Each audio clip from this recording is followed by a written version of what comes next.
Yeah, bring it up Yeah, no, again. no, that's true. That's true. Okay.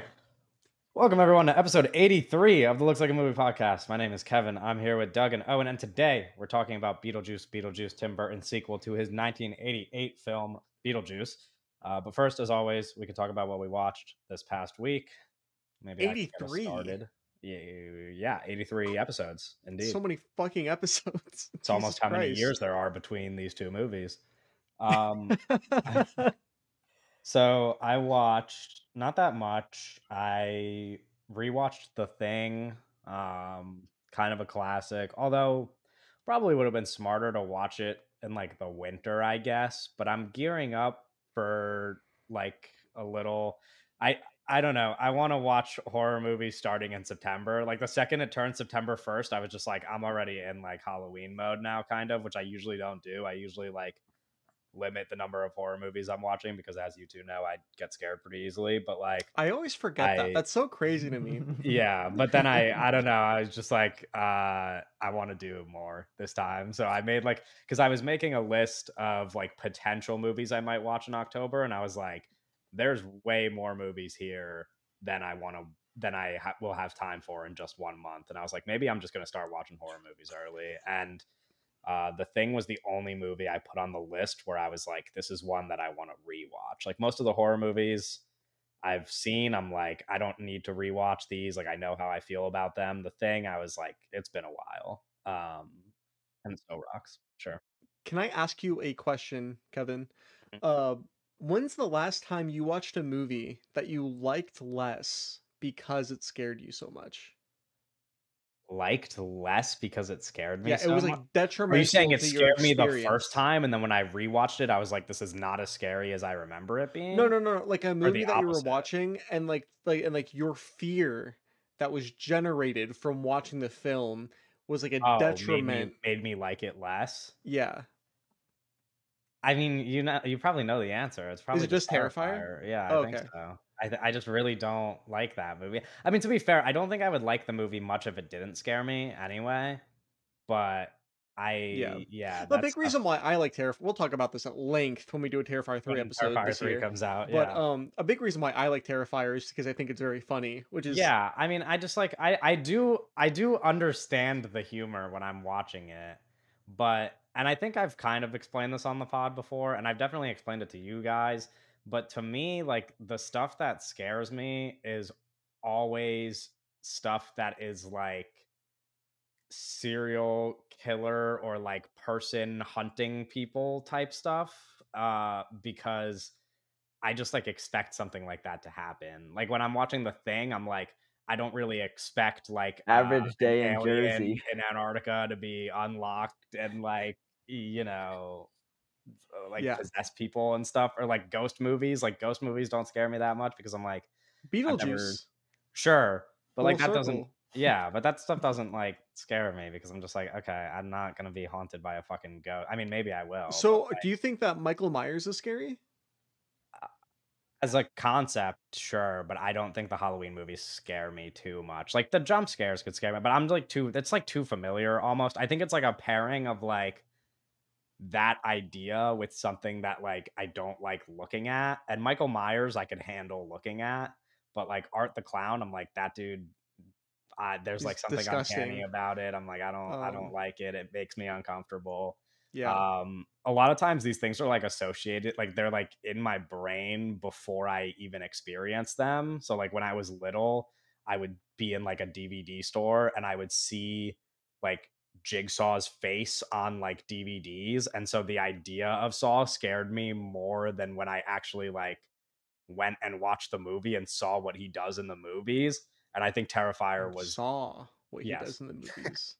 And I think Terrifier's the same way, where like I saw posters of the first Terrifier, never Oh, watched it, and then you guys made me see Terrifier 2, but I had already seen pictures of Art the Clown, and I was like, I don't like how that guy looks.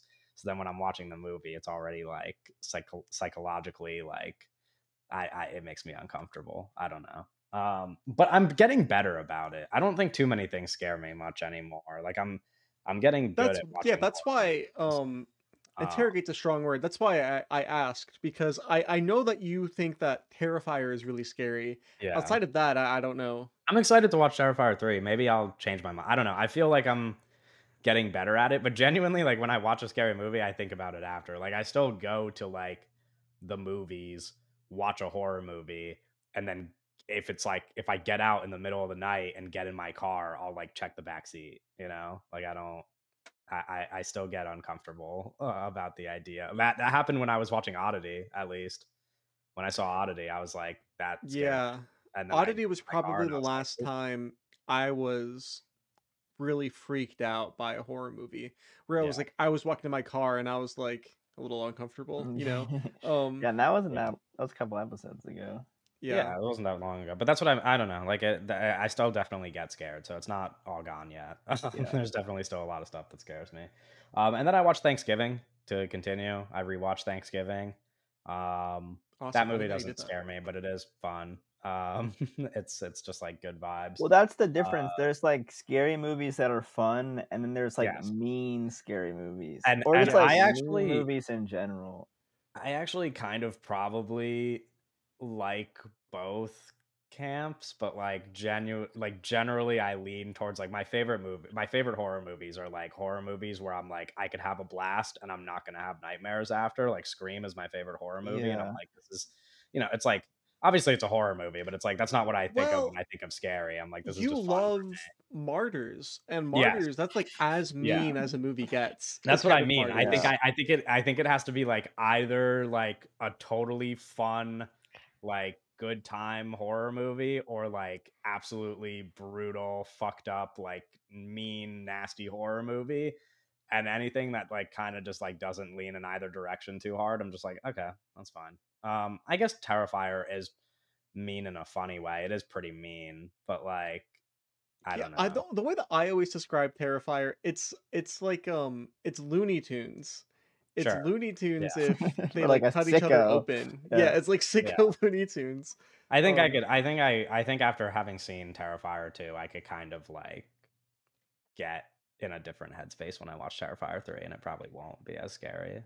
You guys also made me watch this movie when I was home alone at, like, 1 in the morning.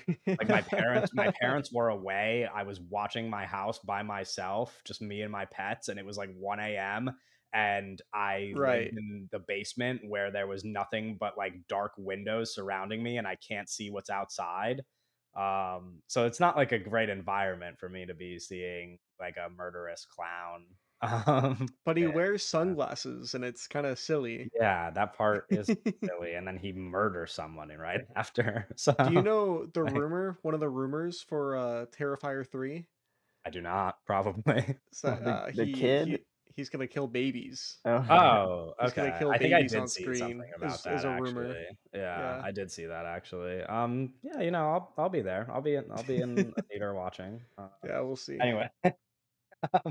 I rewatched the first Beetlejuice, which we'll talk about. I rewatched Superbad, classic. I was just on the movie draft pod, which I mentioned last week, I think, and we did high school movies. So I wanted to rewatch Superbad because it's one of my favorites, still one of my favorites. And then yesterday I watched Rebel Ridge, which we kind of were going to do an episode on this week. But also, when we said that, we had much like lower expectations for what Beetlejuice might be, and we didn't think we'd want to talk about it all that much. And then we saw the Yeah. movie, so like we Yeah, actually it we, does like, warrant its own soft episode. scheduled yeah, Yeah. we soft scheduled Rebel Ridge, because we didn't even at least me, I was like, "I don't even wanna do an episode on Beetlejuice." So I was like, "I'm Yeah. out," you know? Um, But we'll, but possibly talk about Rebel Ridge next week. We'll talk about that at the end of the episode. But probably. It will I get didn't, mentioned again. yeah, Yes. I don't wanna talk about it too much. I had a weird time with it where I was like, this movie fucking rocks for like an hour and a half of it. And then I get to the end and I'm like, I don't know if I love some of those decisions, but then I was like, it can't just be that. I don't know. In my head, like when what the movie, like you guys will see when you watch the movie, but like you guys have seen one of his other movies, right? You've both seen Green Room, at I have least. seen Green Room. Okay. Owen has not seen Green Room. Anyway, like Green Room movie about how Nazis suck, and it's like punk rock, like Nazis are evil, and then like a bunch of people die. And this Yeah, well, Green movie, Room's also like single location, very simple. yeah, Yeah. and this movie is about how cops suck, Okay. among other things. And so I'm not gonna spoil it for anybody, but you could potentially, put together the pieces as to what might go wrong in a movie about how cops suck. Um, and yeah, I don't know. I was just like, I don't know if I love these decisions, but Do we have a little promising young woman ending? you know, I don't think it's quite that. And that's what my problem was. Like I finished the movie and I was like, "Oh, that's not that cool," or like not as cool as I thought it was. And then I was like, it can't just be that simple. Like it can't just be like that this is a big disappointment and everybody who's loving it is wrong about it. So I like took some time to think about it and I was like, okay, maybe I don't hate it actually. I am still like a little bit annoyed and it's but the movie's awesome for like almost the entire movie. And then I read just before we started recording Jeremy Saulnier's like interview where he talked about the ending, and his reasoning for it is not my favorite reasoning, but it's at least It's it's something. kind of the conclusion that I came to when I was thinking about it, which is that pretty much his reasoning for it is like it's on a character and story level, and it does make sense in the story, and it does kind of totally make sense for the character, but it is still a little bit disappointing that that's the route the movie chooses. Although, I don't want to spoil anything. We'll talk about it next week, but there's just Is there's Rebel Rage things a to discuss. woke liberal movie? No, actually, part of that interview, he mentioned that he was like, the movie tested super well with conservative audiences, which is Oh, crazy because interesting. it's about a black man wronged by the police who then hunts down those same police officers, What a like cool Rambo concept for a style. movie. Yeah, like So crazy that apparently it tested really well with conservative audiences, but I guess it did, according to, I don't know if that's true. I don't know like if that's a fact, but that's what he says in the How do they interview at know least. that? I don't fucking know, dude. He just did the yeah, I don't know like how like He like did mention screen when he testing was like and if he one of the interview questions was like, "Would you call yourself a political filmmaker?" And he was like, "No." And I was like, "Oh, that's so you made interesting." a movie about Nazis and then you followed up with a movie about cops. To be fair, no, I'm saying that he just said no. The answer was like much longer and more nuanced, and there's more to talk about there. Right, Which, like I right. said, if we talk about Rebel Ridge on an episode, we could dissect We it a little bit we'll further. probably talk about it I don't want to tomorrow. spoil a I mean, movie not that just tomorrow, came out on next week. Netflix yesterday, so I'm not gonna do that yet. But what'd you guys watch, Doug?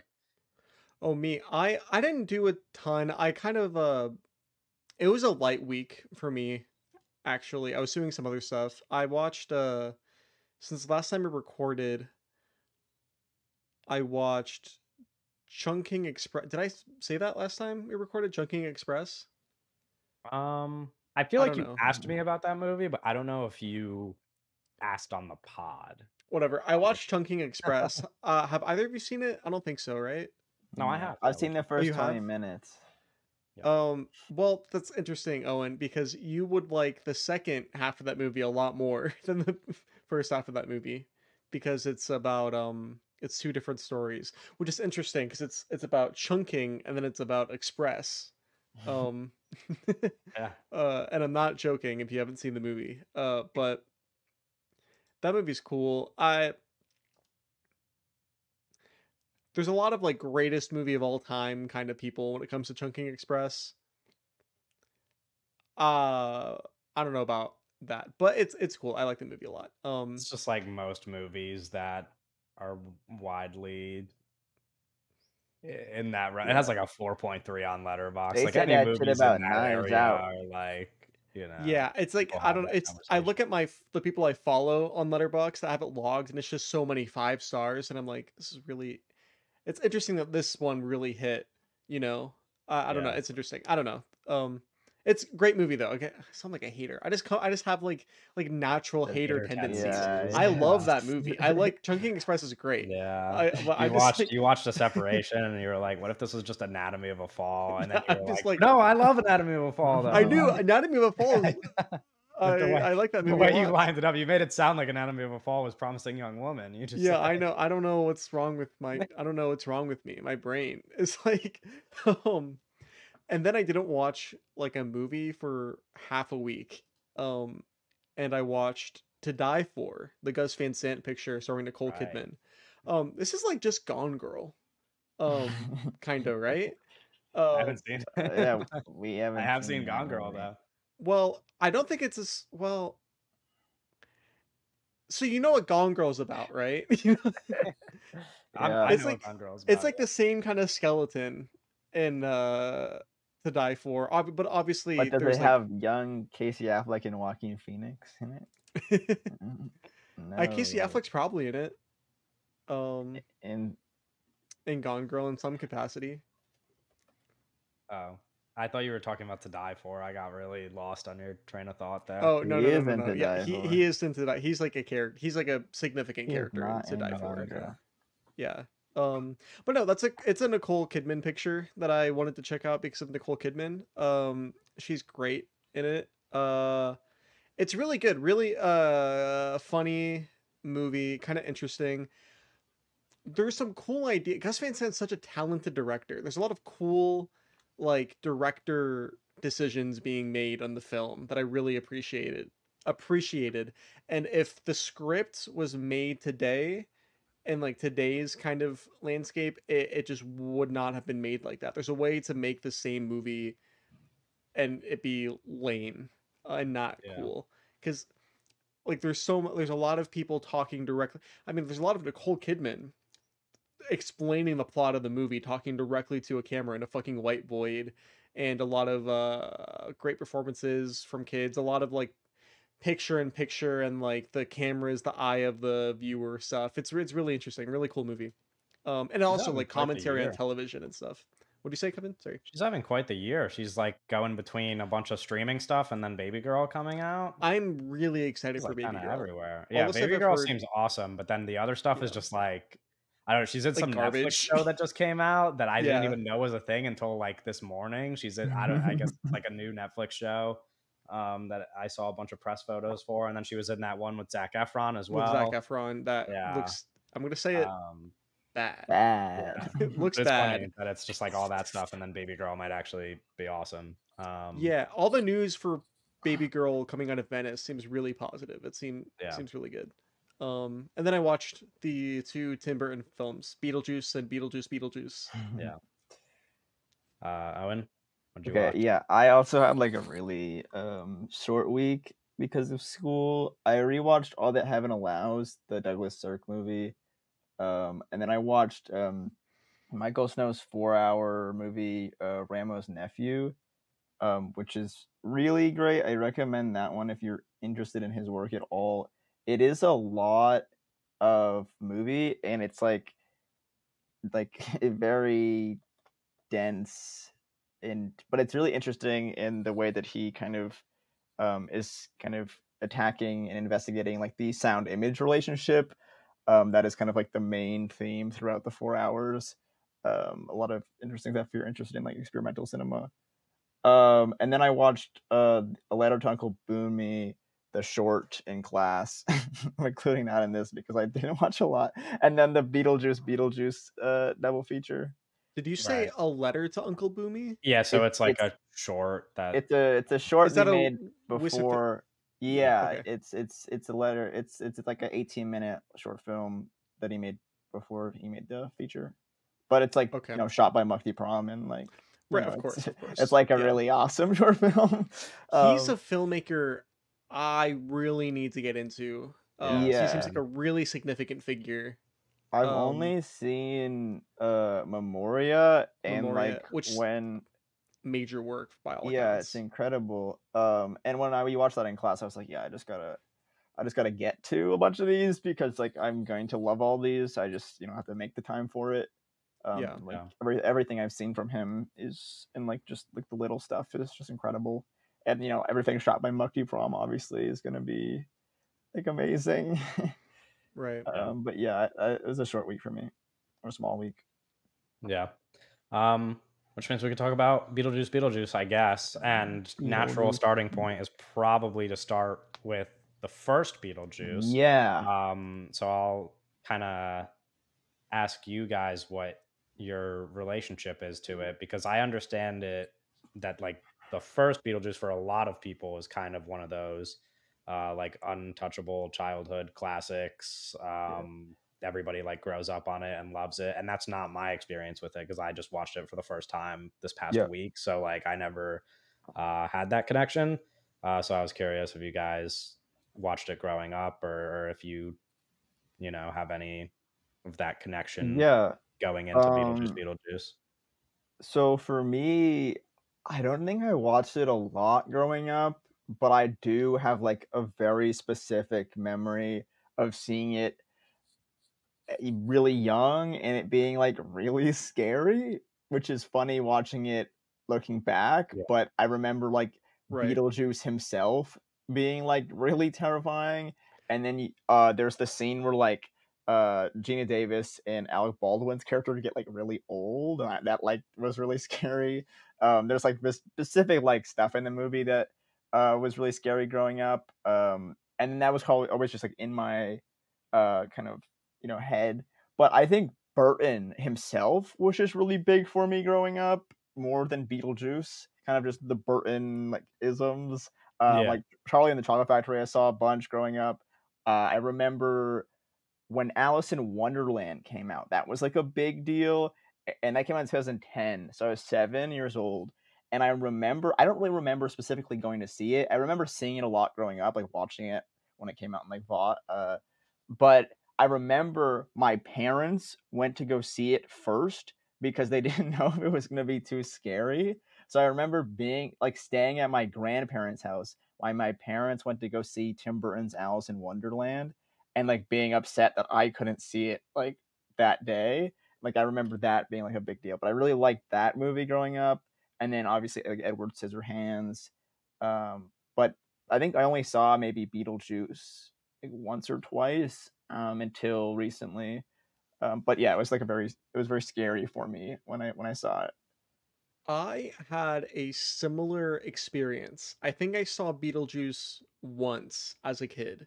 And I rewatching it now as an adult, I really did not remember a lot of the plot. Like I was watching it and I was like, "Oh yeah, it's about ghosts." Like I just like that's like even like a lot of like the big stuff really Yeah. just like Well, I I totally forgot. remember the scene where they drive off and like they fucking fall in the lake. Like that was like very like shocking to me growing up because it's like you're watching Yeah. like these kids movies and whatever, and like the Yeah. first like 10 minutes of the movie, the main characters like drive off a bridge, and it's like, oh, okay, this is like not what I'm used to at all. Yeah. But kind of similar to you, Tim, not Beetlejuice, but Tim Burton as a figure was like really huge for me in weird ways as a child, growing up, because I loved Edward Scissorhands a lot. That was really big for Yeah, me as a kid. But then also, Charlie and the Chocolate Factory, which yeah. I think for like people our age was just It a was thing. on. It was because Yeah, it was our Charlie in that way. Even though yeah, like it's like the inferior version, it was just playing like all the and it's just time. like lots of memorable stuff going Yeah, on in yeah, that yeah. movie. It's really Yeah. bizarre. I like to watch as a kid. But then also like specific a little different, but the two Batman movies he directed were on a lot when I was a kid. My mom was a really big fan of those films, but then also the Planet of the Apes remake he made. My mom had the DVD for that and would play it all the Yeah. time. I've That's like the Planet of the Apes movie that I have the most like that might be the only one I watched as a kid actually. 'Cause I have like really specific memories from that movie, bizarrely.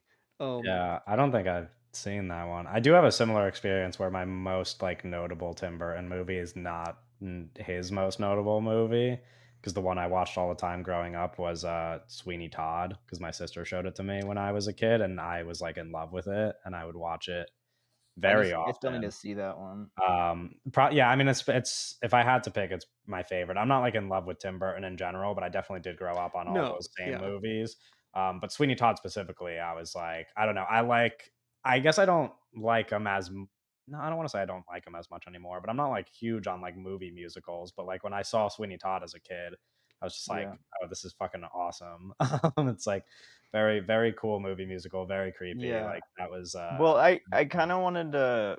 You brought up like not being like crazy about him. I think it's very interesting when we talk about like how he was so big and like he was someone we were aware of like as like a young Yeah. person, and like and it's not necessarily his fault, but he seems like it seems like such a peculiar director to be as big as he is, because it's like he's not writing his scripts and he's not like he's just kind of like it's very weird. He's like this like kind of it feels like a studio head guy who like, is like kind of this brand almost.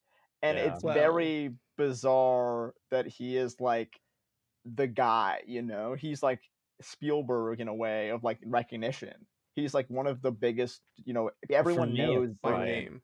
it's I think I think that un, the Nightmare Before Christmas really had a yeah, big part in this. And that might sound crazy, but because on the poster and like the DVD it says Tim Burton's yeah, A Nightmare Before Christmas. And yeah, that I think yeah, is the most notable thing that he is a part of. And even as a kid, right? yeah. In terms of all of like the Tim Burton stuff, that's the biggest one to me when I was growing up. I Mhm. really like I super love them. I mean, that's still one of my Yeah. favorite movies today.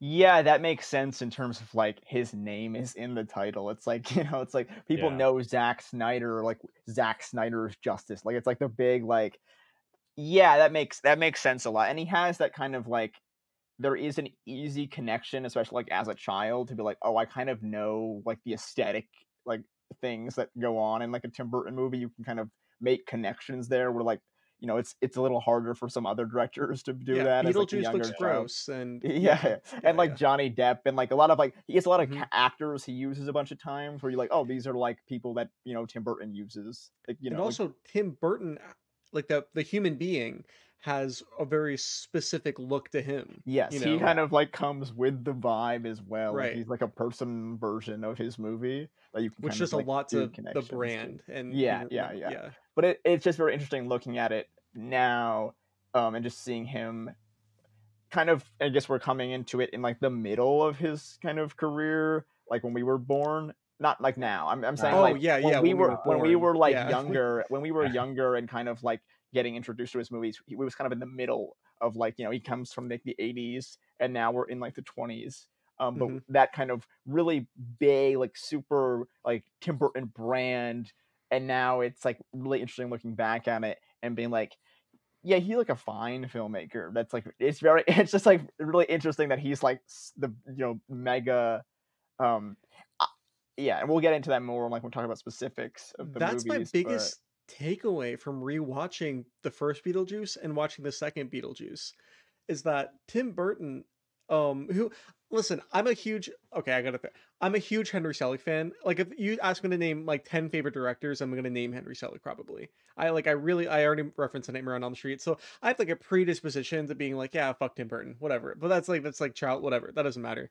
you must I didn't have have like beef. a yeah, I didn't have like a real opinion, like a serious opinion about his like filmmaking style or anything, because I haven't really revisited his movies super often, but as an adult. But these two Beetlejuice movies, watching them both, I think that there's cool stuff in both of them. Like specifically like a lot of great ideas and a lot of cool visual quirky stuff that Tim Yeah. Burton is kind of like known for, I guess.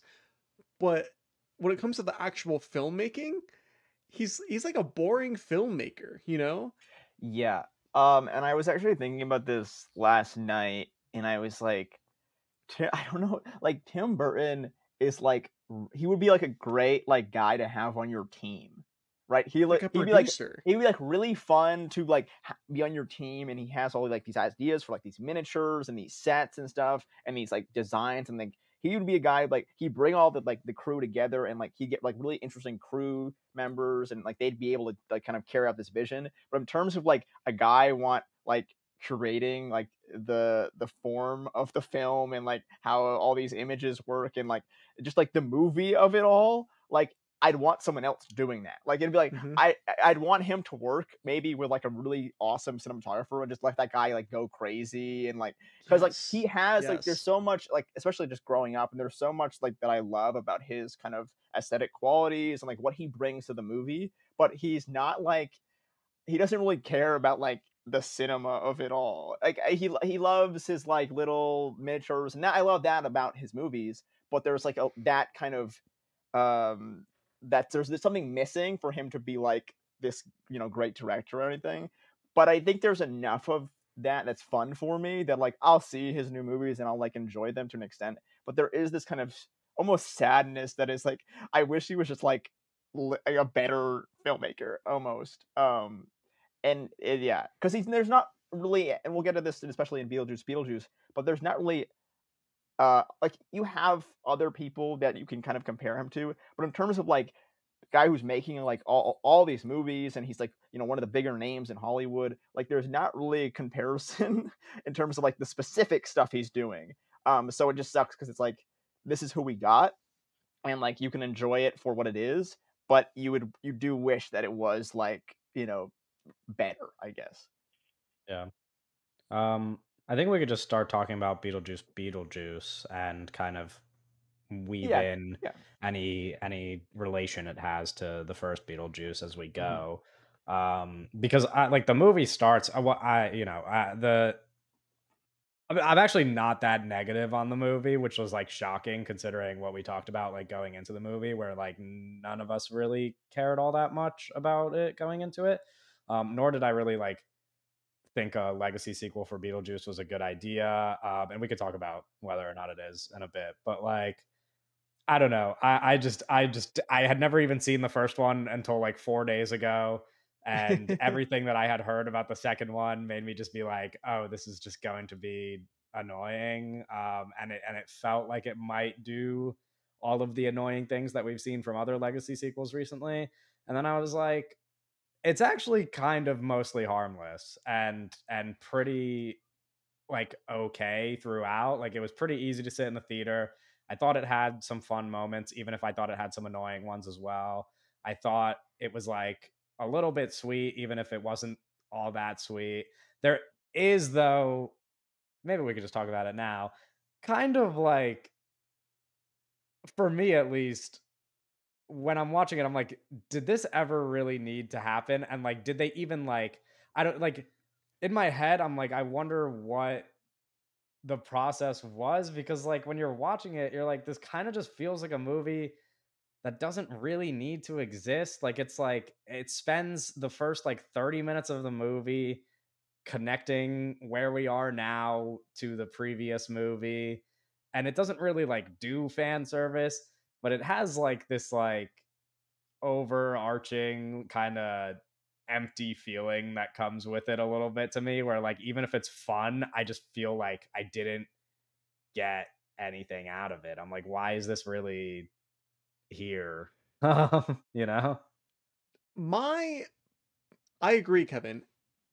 To expand on that a little bit, my kind of biggest feeling after watching Beetlejuice was that it feels like a TV movie. It feels like a TV sequel to this like really, or not even that. I'll take a step further. It feels like a TV sequel, right? Like TV legacy sequel that is serving as the pilot episode to a TV show that's gonna I debut. thought Like, specifically the storyline between Jenna Ortega and the boyfriend guy, like the who tricks her Yeah. into the thing, felt like an episode of Wednesday. I was like, this is like oh well, I haven't directly seen pulled Wednesday. out of Wednesday. Um, Mhm. probably, I actually don't think it was my least favorite like little subplot weaved in because there's a lot going on there.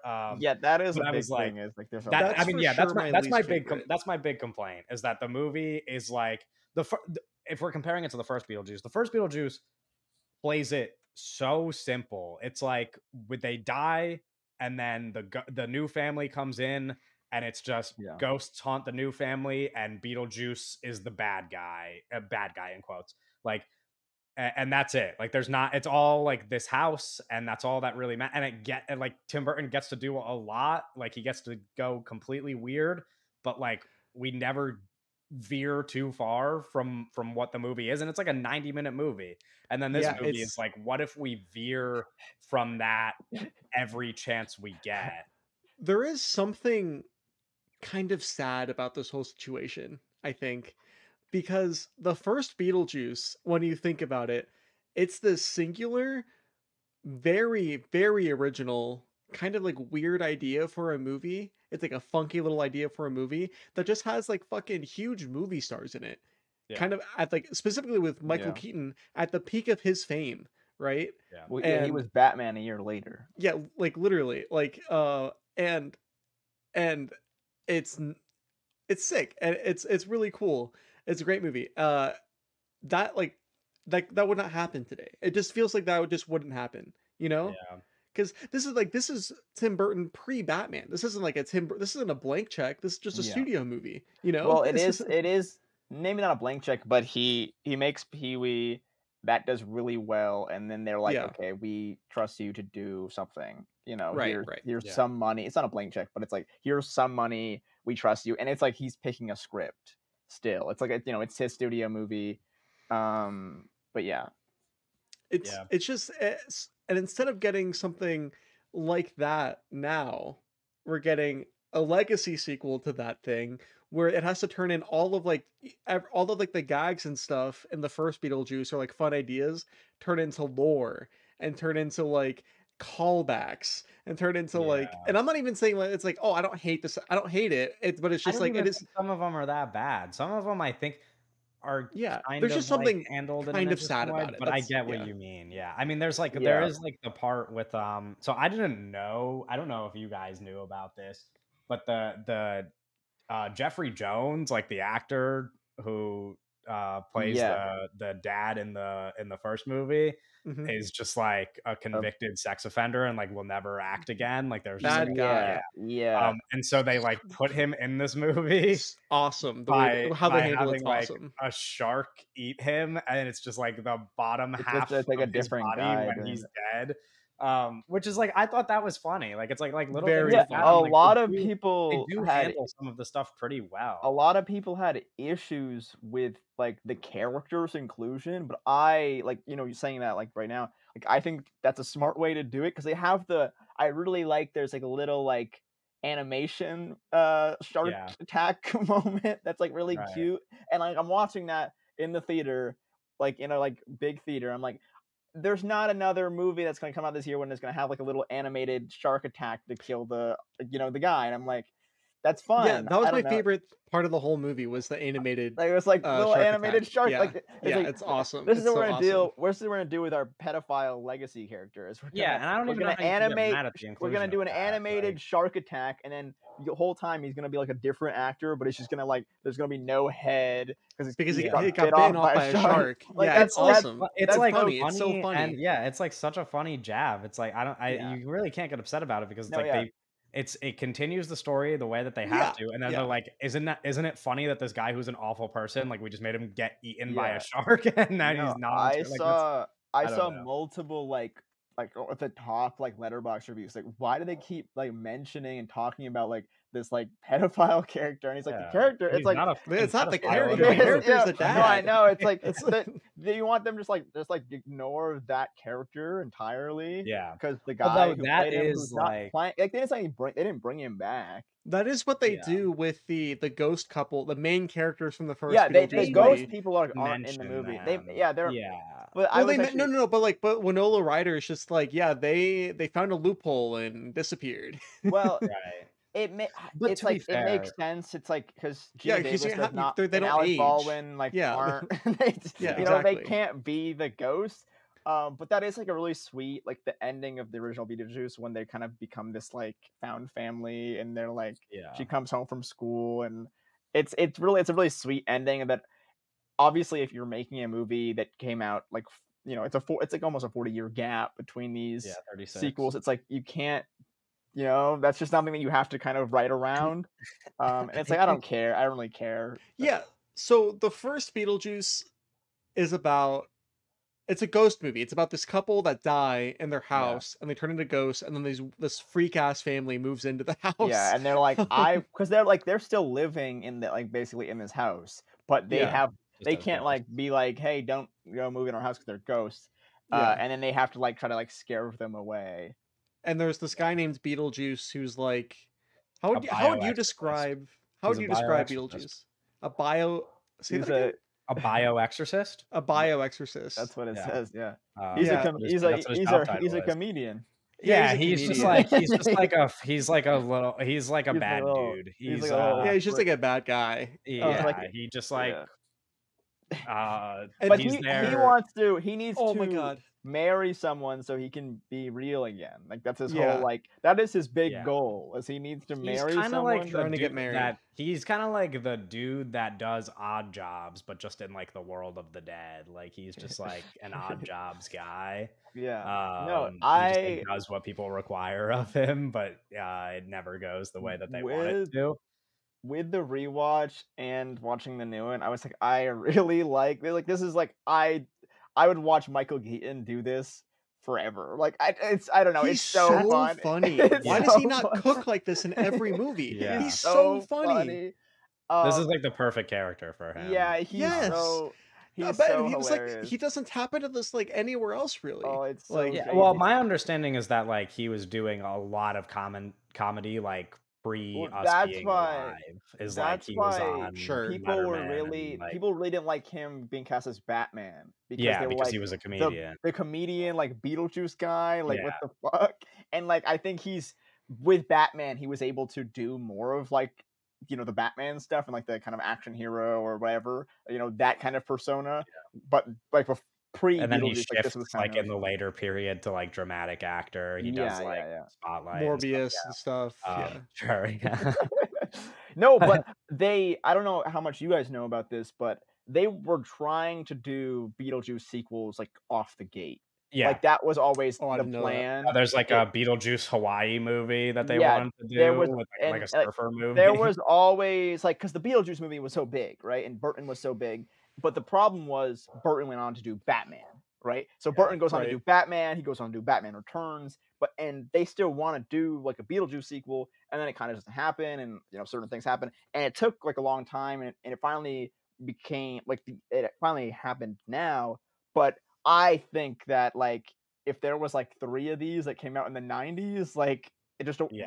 just to Home watch, run. And even yeah, if they home weren't run. like the greatest movie ever, just to watch Beetlejuice do Beetlejuice stuff, like that's just I was having a blast just watching him on the Yeah. screen. And my understanding is that because this was like a thing that they talked about so much and like Burton thought about so much, they weaved that stuff into this movie, which is why we have like like 97 extra subplots, because one of those like proposed Beetlejuice sequels was like a Beetlejuice love story, which is the Monica Bellucci story in this movie that they Right. just kind of like throw into the movie, and we get like the backstory like flashback thing that's like a 2-minute it's like scene. the and Mario That is the- Bava.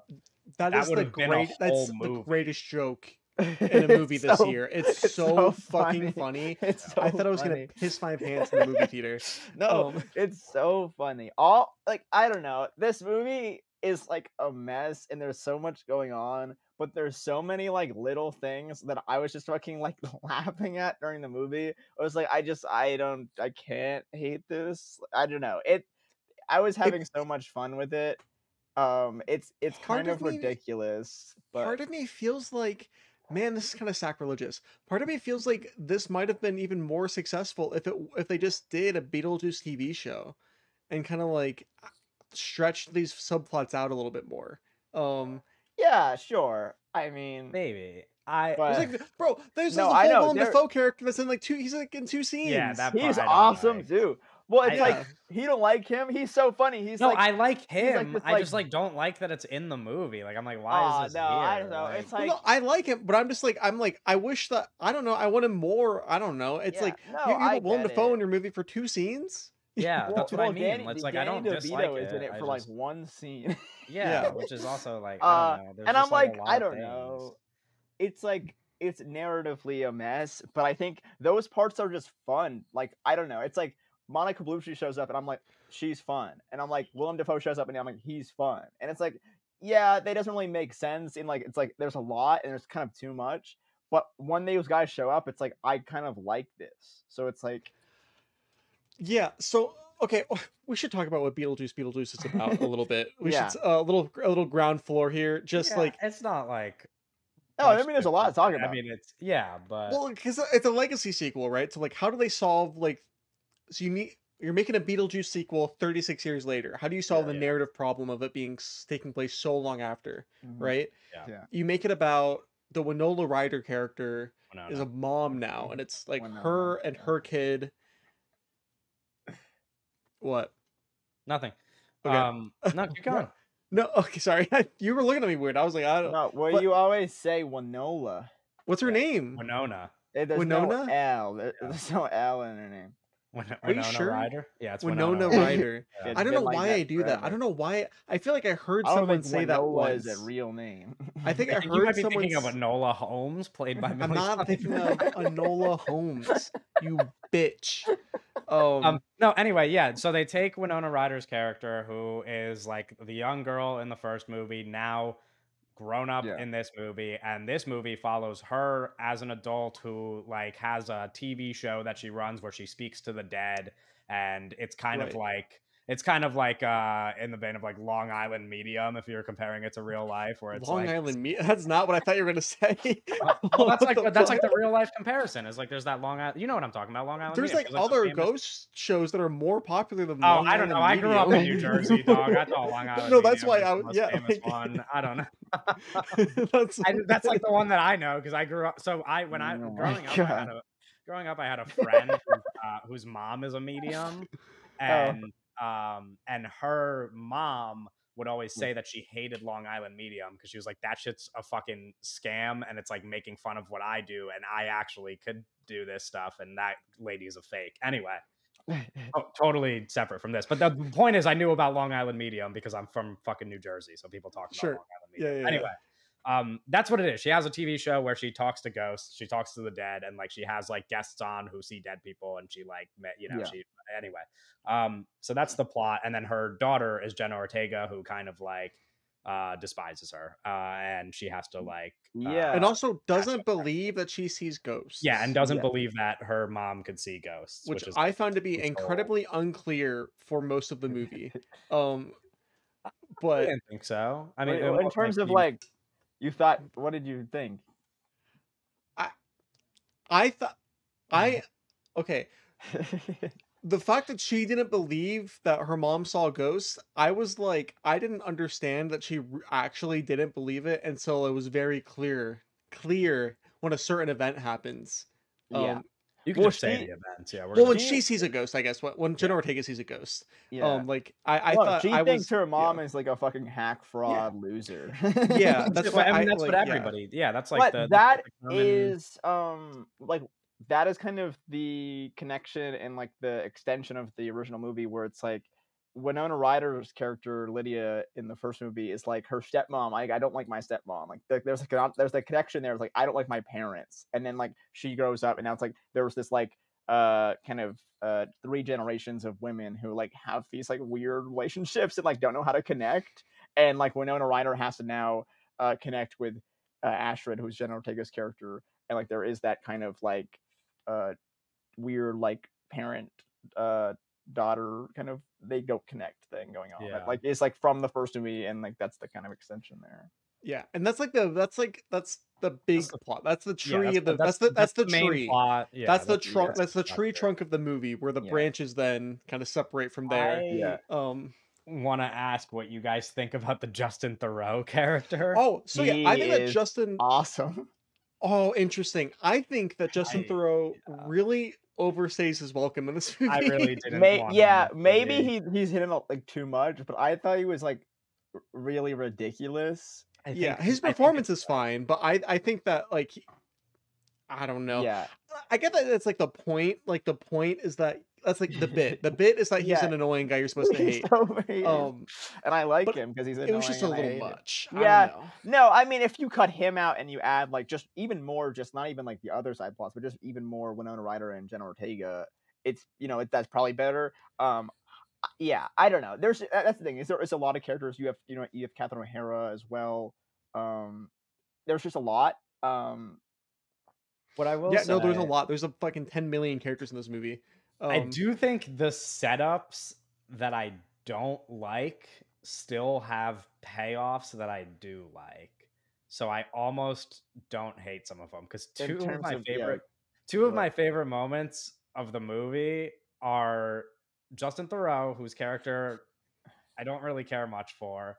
Rory. When him getting his when eats Michael desserts yeah, at the end. when Beetlejuice Yeah. is like makes him tell the truth with the truth serum and he That's says all that funny. stuff. I'm like, that's funny. And I didn't like his character, but then I was like, it pays off. And then the other thing where it's like, There was a I don't lot really of care. setup for that joke though. Yeah, but like I don't really But it's care about Like I the don't know. I don't really care about multiple the kind of long scenes of him being an asshole. Like sure, Yeah. yeah, it's like a bit much. But then similarly, the boyfriend character or whatever, like Jenna Ortega, the guy that Jenna Ortega meets, when he like is leaving at the end and like Beetlejuice pops up in the Uh, thing and like drops him in the floor. That's that's my so favorite part of funny. the movie. That's so I was and he like, says funny. the that's F fucking bomb, that was very yeah. funny. I was like, that's Yeah. fucking And awesome. he sends him And to hell. yeah, Like and I like didn't biblically I didn't accurate like hell. that character at all. I was like, I know where this is going. This is Yeah. dumb. I don't like him. This feels like a Wednesday plot. And then Oh yeah. Beetlejuice shows up and dumps him in the floor at the end, and I'm like, okay, maybe it wasn't. Like, I'm like, that's Yeah, no, fucking funny. that was Like, funny.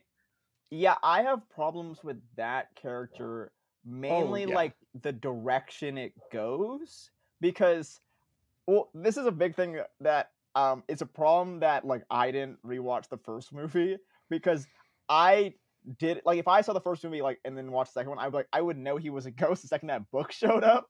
But I like didn't put two and two together because I haven't seen it in like years. But like obviously when he has the fucking book for the recently deceased, like he's dead. But I didn't know he was dead until like Jenna Ortega knew he was yeah, dead. but you don't have to know. I mean, No, they I say know. that they say Yeah, that he bought it at like a yard sale or whatever. And the yeah, Yeah, real no. life the people movie's trying to read get the you to book, think even when that they're not ghosts. it's Alec Baldwin's book.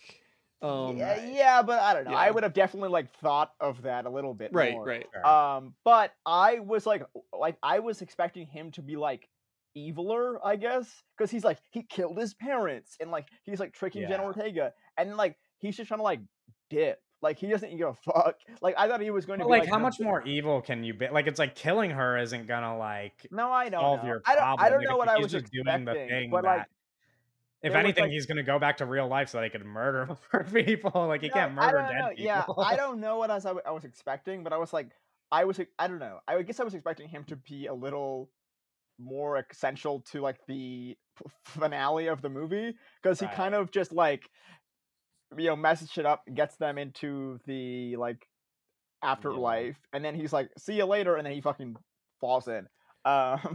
Which I was like, I I don't know. I But it really is about don't like that stuff.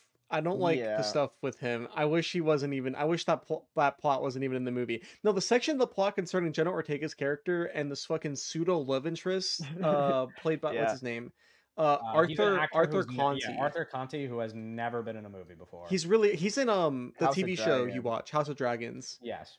Um, Yeah. but If we could have that got plot Jenna line, Ortega in the afterlife without him, and then just had yeah, like, because that's the big problem. It's like you need Jenna Ortega to go to fucking like hell so that fucking Winona Ryder can go save her. But like, do we need this whole fucking James Dean kills his parents guy to fucking no, like dude.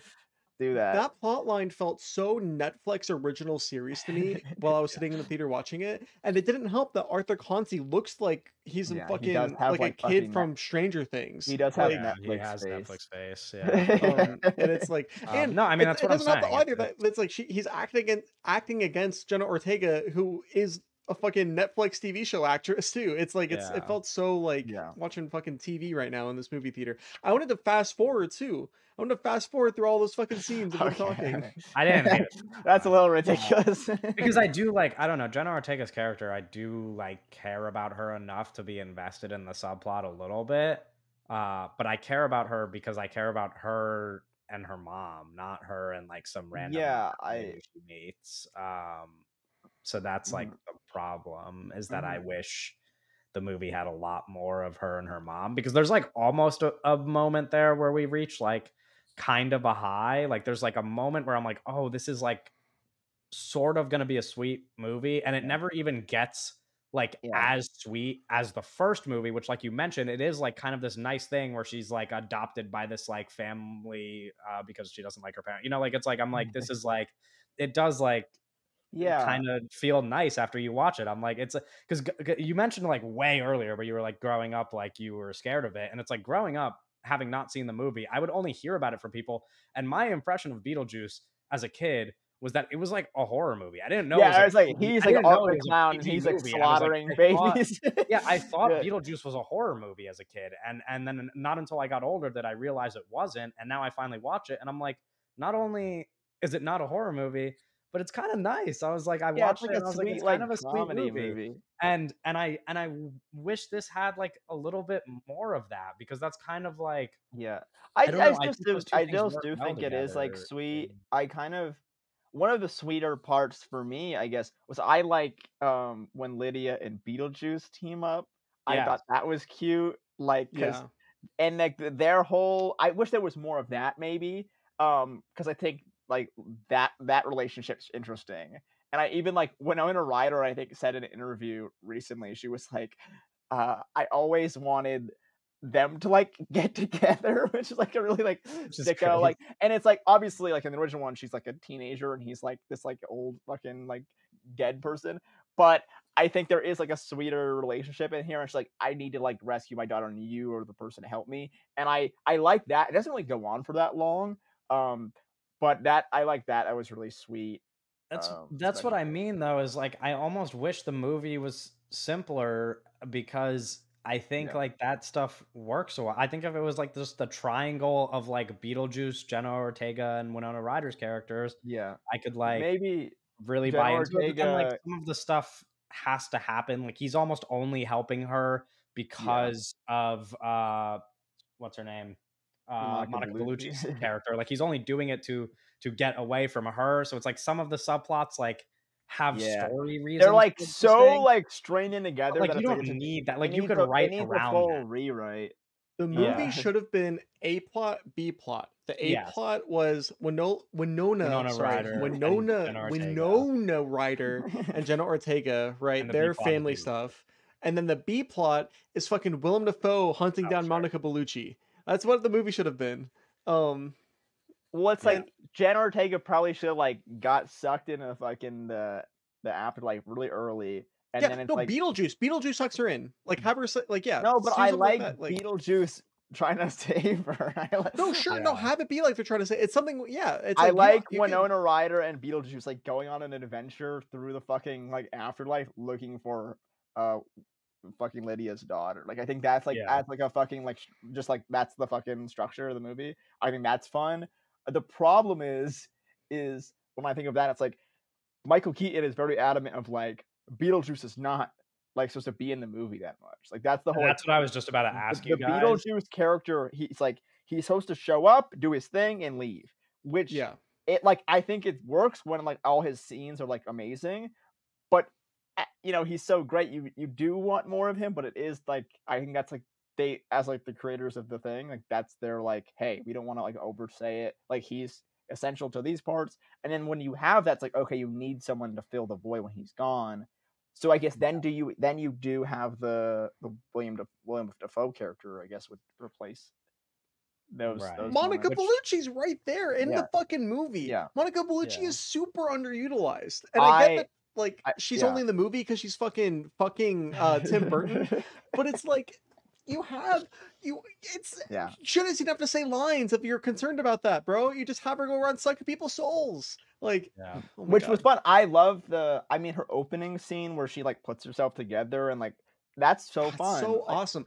That's my thing. I wish Beetlejuice just took the movie Beetlejuice. I wish it just took place entirely in this fucking awesome little like yeah, because afterlife it's world. so That's so cool. fun. Well, it's not a one for one comparison, but I did think of the monsters when watching this because of the there's Yeah. the fun lighting. It's like because when they're in it's like the weird like kind of architecture of the ceilings, and you have these like checkered floors, and you have like this blue and green lighting. Like it's super fun and similar to like the animation Shark Attack thing. It's like no one else is doing like no one else's movie looked like this coming out, and it's like so that's like it's like tough because you want it to be better.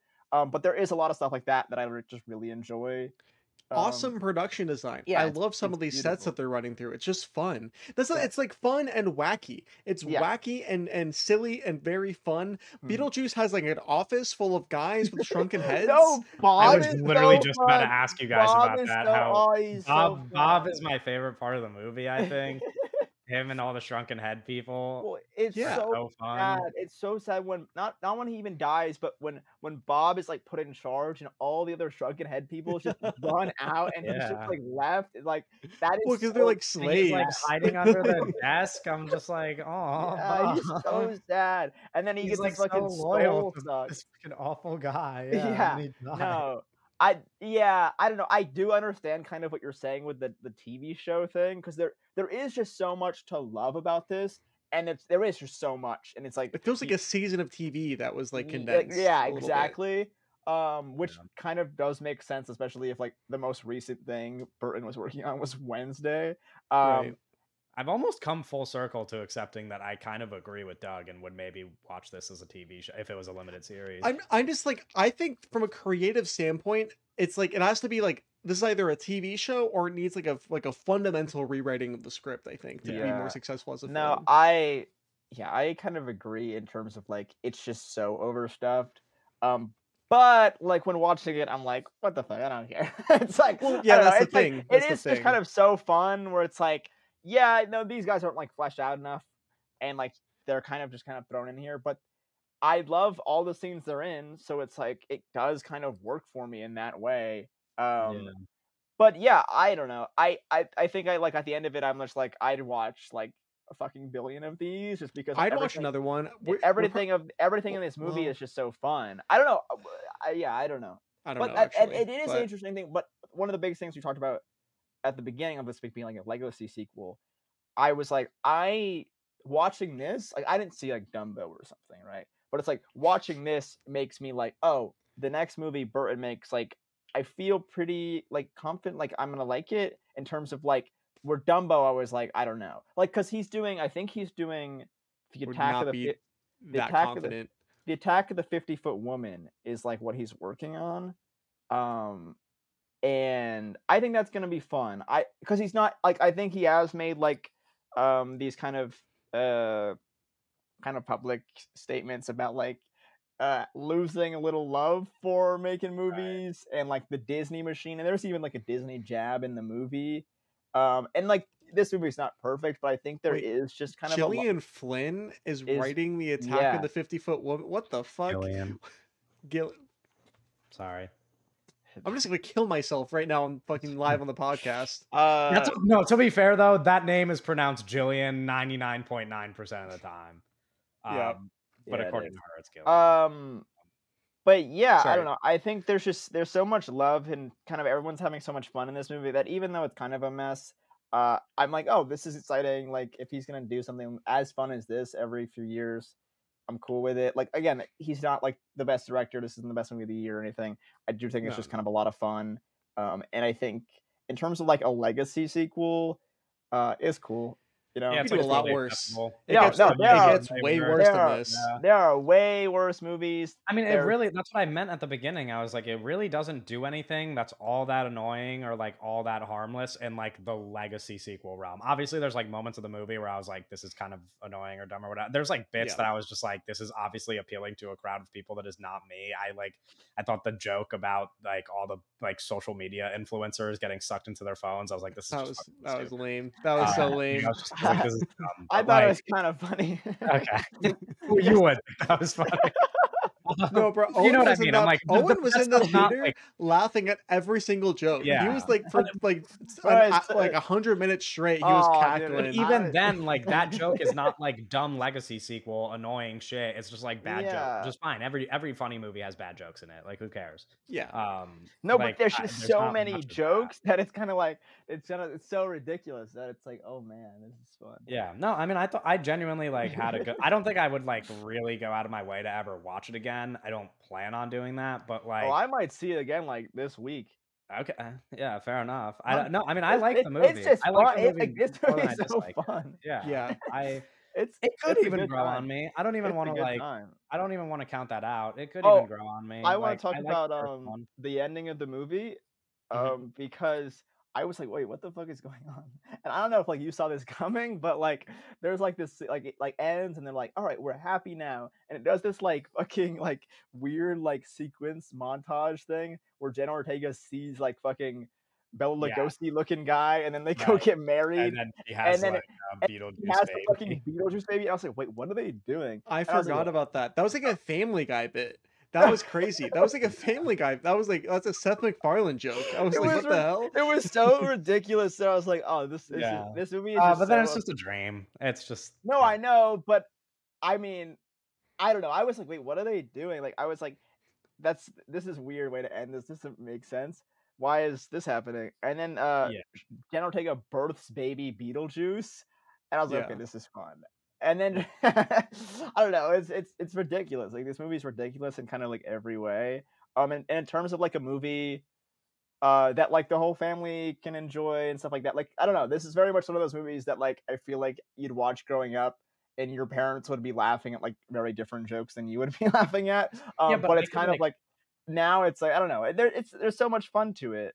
And I there's could like totally it's the see it thought. being a Beetlejuice for a generation. Like, I don't think Oh it's far yeah, enough separated from like I don't you know what I mean? Like, I don't think it's like dumb legacy sequel enough for it to not just be Beetlejuice for the people who are growing up now. Like, I could totally see that being the case. I And don't it's think gonna it's make a bunch of money. quite. I mean, the movie is supposed to like Is it tracking really well? yeah, so it made so opening day, I think they said 45 million domestically, and it's Hmm. like tracking for like 150 million over the weekend. That's a pretty Or big opening something like weekend. that. Yeah. I could be I'm not I don't know if I have the exact hey, number, but maybe we it can get will Beetlejuice in it Hawaii will be now. making a lot. Yeah, like it's going to make money and like the young generation already loves Jenna Ortega. Like it's like all the stuff is there for it She's to so just like close. She's so close to being like a fucking movie star, bro. We're almost yeah. there. It's gonna be But the J.J. It's Abrams movie. It's gonna yeah. suck. It's gonna be a bad movie, but that's gonna make her. Well, okay. Sorry, Simmer down a little bit. sorry, but I you know don't. what I mean? It's like I mean it's definitely like it definitely could just be that movie. It could just be what people experience with Beetlejuice like all over again. It's not far enough from it to Yeah, not be. So this is not about Beetlejuice, but Wednesday, the TV show. yeah. Uh why is that a Tim Burton show? I didn't realize this. Tim Burton has no connection to the Addams Family like franchise in any capacity before the Wednesday show. Why Um it's D- did he like was it like his baby? Did he come up with the idea? Or like what like I can't confirm, but he was the I don't it's showrunner, right? Or yeah, but he I don't know. I mean, it's like I think Adam's Family is definitely just like material that he could pretty easily tap into, and it's like maybe it's just a thing that he likes. I don't know. I mean, I don't people I like just the thought it was Addams Family. interesting It because makes like sense to make yeah. another. I don't know. It's like a pop. I think it makes sense to take something like the Adams Family and make a Netflix show about it. I think they knew on paper that this was like if you put one of our like TV stars in it, it's going Yeah, to but I was be thinking more like about successful. the Tim Burton connection. I guess like I just assumed he produced the Addams Family film, but he did not. So No, I was just like, oh, I think I it's Okay. just wonder. I just interesting that he wonder if got connected to that show. Um, So um, there's this guy oh, named there's a guy Alfred. There's his name's Alfred, and like I don't know how Batman. it's Alfred Gough, maybe Goo. So Alfred and his writing partner Miles Miller, right? These are the kind of the connections here. So these guys like kind of created the Wednesday show, and then they Hmm. brought Burton on.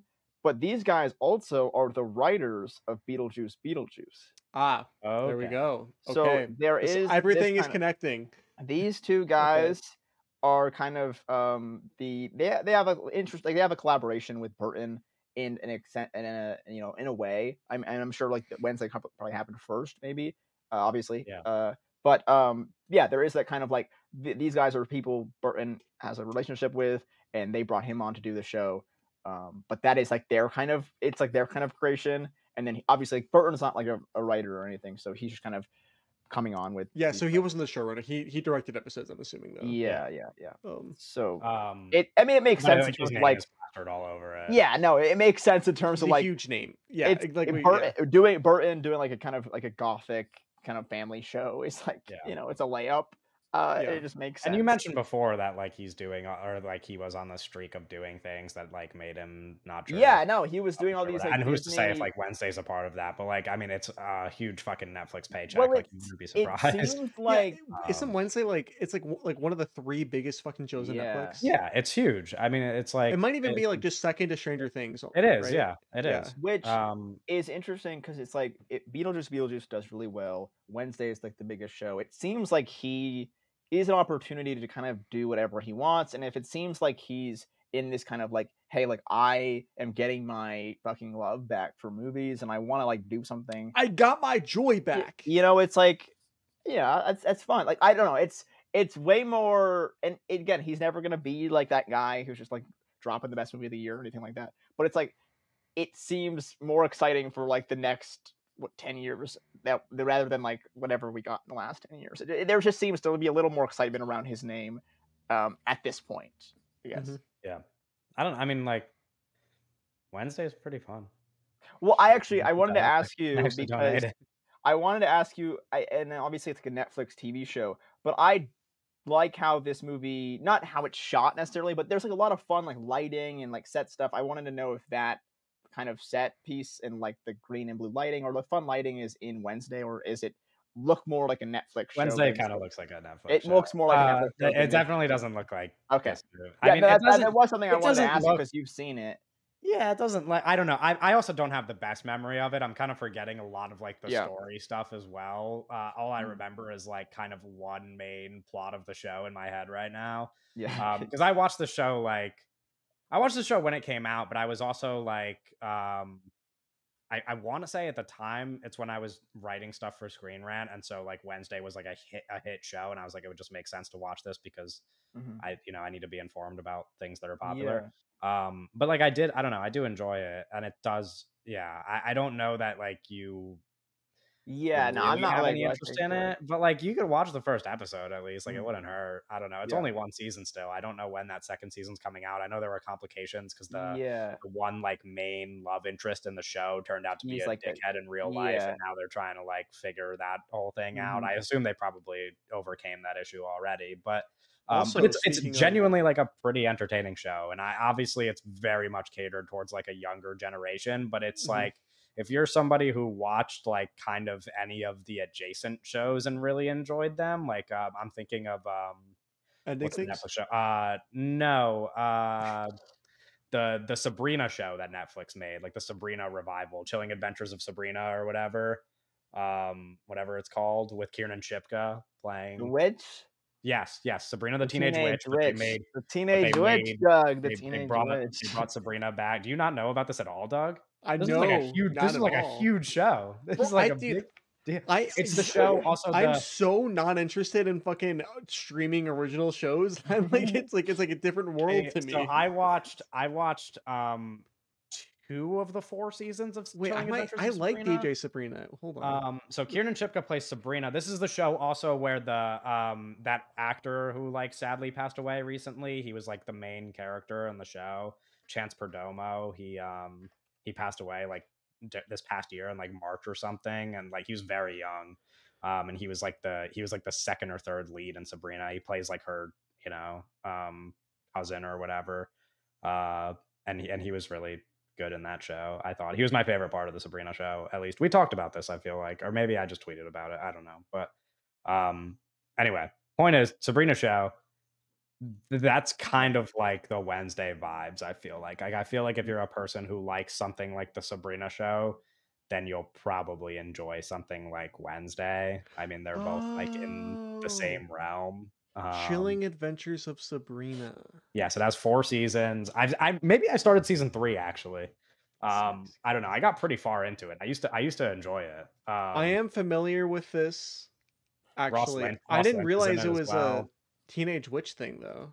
I didn't Yeah, realize no, it was like. it's like a revival of Sabrina the Teenage Witch, yeah. I didn't realize that. Um, Mm. and like a new, anyway, that my point. The only reason why I brought it up is because I think that's kind of the headspace you want to be in if you're somebody who wants to check out Wednesday. I think like Yeah. that's probably And the most. It's like, I mean, that's another Netflix original show, so it makes Yeah. it's yeah, like that's what it feels like. It feels like you're watching a Mhm. Netflix original show, but it's like the good version. I don't know. They make good shows sometimes if you're it's especially like entertaining in the very I least. think they're good. I think Netflix is good at making original teen shows. Like they're good at making shows for like teenagers and like that kind of thing. They they You know, put a lot of money into that sector. sure. Yeah. I mean, that's their biggest. I mean, Stranger Things teen show, huge But success. they put too Wednesday, much teen money into show. Stranger Things. Yeah, yeah, of course. But that's what I mean. Like that's like their staple, I feel like. Yeah. Even like Yeah. what's it? The Heartstopper show, like that show's huge now too. Like that another teen show. Like these are all Oh, just Yeah, like I have Netflix no idea what original the teen fuck shows. And Heartstopper is. it's like the show, anyway, whatever. I watched Heartstopper as well. I don't know why I watch all these shows, but But I want to say for Wednesday season 2, which is like in development right now still, uh, it is notable when we're talking about Jenna Ortega and her like stardom, right? Obviously already super famous, but is becoming more famous. Yeah. She's a producer, like officially a producer for yeah. season 2, I think which didn't is she say she huge. wants to direct an episode? I don't know about that. I I'm do know pretty that she's sure. officially Yeah. brought on That'd as be a imagine producer. there's all of a sudden I am Cuba fucking references in the Wednesday I show. am Cuba references in Wednesday.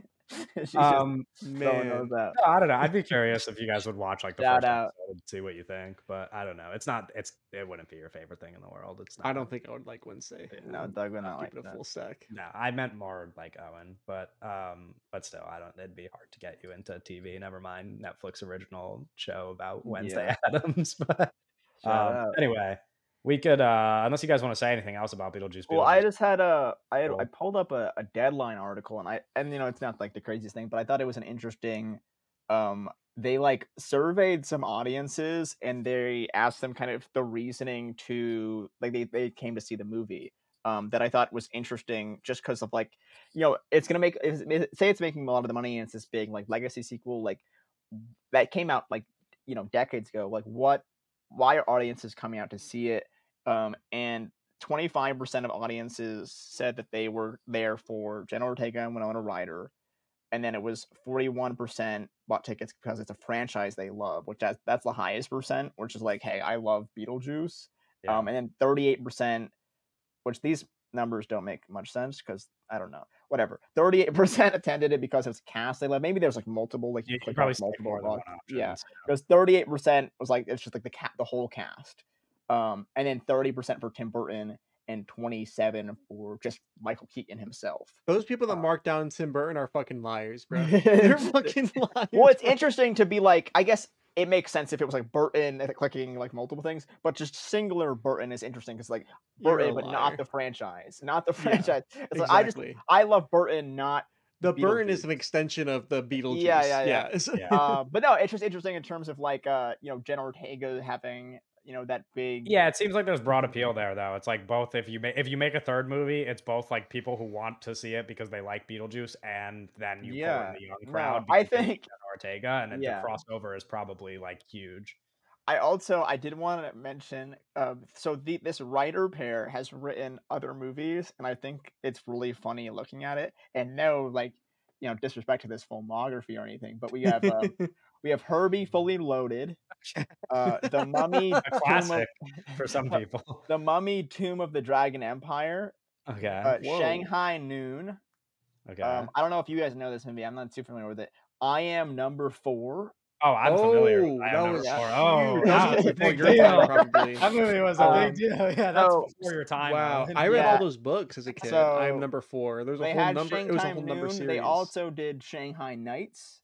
And then there was just a movie called Showtime that starred Robert De Niro and Eddie Murphy. So Okay. that is kind of that duo. Um, so yeah, not like I mean when we talk about like some of the issues being like the writing problems, um, that might be that is a little Yeah, but that's like that's like the exact kind of screenwriter pair you hire. yeah They're sure I don't doing know guy stuff. Like but you're I yeah I that I'm from. not too worried like if these guys Uh, come back and they do it the next one yeah, I'll be the jokes are funny. I mean, they're no funny. I mean the jokes But are really funny Keaton's gonna be I Keaton. yeah I Um, if I think they should go to Hawaii I do I will say one thing they I should go to forgot to Hawaii. mention that I want to throw in as like a tiny little thing, but yeah I Beetlejuice really in like. China. I know you guys. I know you guys said you wish the movie was just like in that world the whole time. But I think the town is really cute. And I do I like it found out right before recording that it's like a little town in Vermont where they filmed it. And I looked it Mhm. up, and I'm like, damn, I was just in Vermont, and it would have been cool to see yeah it. But it was also well totally yeah out of the way from where I was. But it's a really cute town. I love that. Like no it's one of my favorite I like yeah I don't hate it I just think the afterlife stuff is so fun and like the soul train and all like it's just so it's so outlandish and crazy that it's fun but I don't hate when we're in like the real Yeah, world. I will say the scene in Beetlejuice where they go to the boyfriend's house like at night where the trick or treaters are there. I was like, oh, these vibes are immaculate. I was like, this little like setting Yeah right no it's here on so the cute street. no I was like, I need to be watching a Halloween movie it's like right just here. I was like, this the is whole fucking movie is perfect. just so like cute and fuzzy that Yeah, it's fun I don't know yeah, yeah I like that stuff a lot. Okay, we could wrap up there, and we'll talk about some news. Reminder, of course, to like, comment, and subscribe. Share some feedback. Rate the episode on Spotify and Apple Podcasts, and follow us everywhere that you can find us: Twitter, TikTok, whatever. Um, Not like the most news this week, actually, but we could start with David Fincher will reportedly direct Western crime thriller Bitterroot for Netflix. It follows an elderly rancher whose life savings have been stolen. Determined to get his money back, he begins robbing banks and hunting down the thieves, all while being pursued by his son, the town sheriff. We are so fucking back, bro. Yeah, We David are Fincher so Western fucking is back. kind I of kind of like awesome. I'm not like I didn't like wasn't crazy about like the killer, but like that Mhm. plot synopsis is like, oh, this is like We're Yeah, that's so so back. We're cool. so back, yeah, it bro. sounds Like awesome. I'm It does not like like yeah, not the biggest Fincher fan, but that might be up there for me if that's a good one. Yeah, I mean Fincher's just so talented as a Yeah. filmmaker, yeah, and Fincher's movies are expensive. Like Yeah. it's like really kind of famously expensive. Like he's like he spends a lot of money, and it doesn't necessarily always show up on the screen. yeah, So I'm just it's very cool that it sucks that it has to be through Netflix, but it's very cool that right. he's able to have But like I will consistently say working like the this. killer does give me like kind of maybe not a little leeway, I guess, but like the Netflixism, I'm not like I don't think it's gonna like ruin the movie, I don't think No, no. I mean, he well, gets Netflix is full. never. He Yeah, has Netflix is yeah, never going to get yeah. in the way of him. It just yeah, sucks that Mhm. when we talked about the killer, we talked about it after I watched it on my computer, yeah. and No, That's now the it's like, thing. yeah, Yeah. that now is it's like the he's making issue. a western, and I'm going to have to see it on my Yeah, 27-inch. that's the I problem. was yeah, I was able to see The Killer in theaters, but it's like that's not a Yeah, guarantee, you Yeah, know? yeah, yeah. That's more the issue rather than like. But at the end of the day, it's like I'd rather have that be the problem than like when someone's like, "Oh, I'm gonna do a movie for Netflix." I'm like, I'm worried about like the quality and like the visual like look of the movie and like you Yeah. losing some of like what makes you a talented filmmaker through this process. Yeah. With Fincher, it really does Yeah, seem yeah, like he's just able to do whatever he wants. yeah. And Which just is like like yeah. if he's gonna make a sick Western movie, I'm here Yeah, for it. it sounds so fucking awesome. Yeah. yeah. Now the plot is on. Do you guys have any casting ideas you want to Well, throw that out was there? I was thinking that when Anybody you that were you thought saying of that and like immediately? super old guy who's like Yeah. awesome. So when I made a TikTok How about this, old? Yeah, yeah, it's I think I think what I realize is that people, and no offense to this commenter, but people on the internet have a really bad grasp of like who potential like good old actors are, because I made a video where I mentioned this piece of news and someone commented that the elderly rancher should be Killian Murphy, and I was like, that guy is 48 years old. No, because I was No, thinking I like the want like first an like a 70-year-old yeah. minimum. So are we talking Yeah. about like Harrison Ford old, or are we I think talking so. like I okay? think Harrison Ford is actually like a really solid That's what possible comes to mind option. immediately. Yeah. Somebody in the Harrison Ford realm for sure would Um. be It. worth considering. Like a I would Jeff need to know a little bit Bridges, more I about the guess. character for sure, but Harrison Ford would be cool. I mean, listen, this is like no shot, right? But like a theoretical Daniel Day-Lewis coming out of retirement for a fourth time, uh, He's for a gonna be Yeah. way Netflix too movie. he's gonna be way too busy for it because he's making these other movies. But someone who is 69 years old is Kevin Mhm. Costner. Like Yeah, obviously that's not gonna happen, he's but that doing would be he's doing his yeah. whole other thing, right? But if What this is David Fincher against Clint Eastwood? no, yeah, right. Clint But Eastwood is like 98 Yeah. years old. But they don't say it just says elderly rancher. You don't know how fucking old No, he but no, is. Clint but Eastwood, he like can't he there's a can't. difference between what Costner is able to do right Yeah, now physically sure. than like fucking Eastwood. I'm Have just you seen a saying. recent picture of Eastwood? He like No, he's like he's like dying. He's yeah, like he's dying. But scary also they just old. made like Yeah, fucking what was that movie? juror Thelma number with Jim 2. Squibb, Oh, who you know was like what? 97 years The old. real, the Oh, real, the real casting here is who is going to play like the young sheriff Channing because Tatum. Channing Tatum. Town because sheriff listen, Channing because Tatum. the thing is, it's like it's tough to do these castings. I mean, obviously, like, it's you know you can cast whatever, but like we don't really have like a genre comparison because westerns don't get made, right? It's like Uh there's not like a big western star right now that's like a young you're person. gonna hate it, but the obvious answer is after seeing a picture of him side by side with Matthew McConaughey looking like the most Texas guy ever is Glenn Powell. oh, I was thinking the obvious answer was Jesse Plemons, Oh I sure. was thinking Actually that would Austin be Butler. Austin yeah. Butler. Austin Butler's gonna be in Yeah. Austin the Butler. Ari Aster Western. That's what I was thinking. Yeah. That's Yeah. why it came I to don't my know if he mind. could. I I was don't know like, if he could double dip like that. he Also, No, should. I just crazy. saw that Should. picture of. I just saw that Also, picture of Glenn Powell side by side with Matthew McConaughey, and I never even considered because you know how like the conversation around Glenn Powell has been like, oh, this is like the next Tom Cruise, blah blah blah, whatever. Like that's the comparison. Oh no, And then I see he's took I him see this horns, picture of baby. him like holding his belt, and it's like a side by side of Matthew McConaughey at a Texas football game and Glenn Yeah. Powell at a Texas football game, and even like his face, just immediately it clicked in my brain. I was like, he's not Tom Cruise. He's literally Matthew McConaughey. Like it makes yeah. so much sense What now. if they like Like, that is age like up the Matthew trajectory. McConaughey and then it's fucking like old fucking Matthew McConaughey and he's like Yes. tastes Matthew like McConaughey's Glenn already Glenn kind Powell. of old. No, They I don't know. have You to just do like a little. yeah, You just do a little touching. little makeup. No, Yeah. I Yeah, mean, That's how. it could like, dude, when you see, I How have that'd old to is be he? find the cool. picture I'd on like Twitter that. and show He's you guys, but 54. like, He's 54. You add like 10 years to him, and then you have fucking young ass Glenn Powell sheriff in a Fincher movie. That would be cool. Yeah, that would be cool. yeah. I don't know. That's Also, just very crazy that we're brainstorming. gonna get a Fincher movie, a Fincher Western, and an Ari Aster Western. We might be back. And like yeah, and the Horizon's still happening. It's like we might be back. We might be Superheroes are back. over. We're going back to the Yeah, west. we're Baby. returning. We're Yeah, going back to the west. thank God. It's about These time. they just need to hit these, but yeah. I'm Well, trying. I mean, Oh, here we one of go. them is fucking not hitting, and the other one's going to Netflix. So Ari Aster, you're up, buddy. It's gonna be hard to see it on my phone, but like, that's Matthew McConaughey. Mhm. Oh yeah.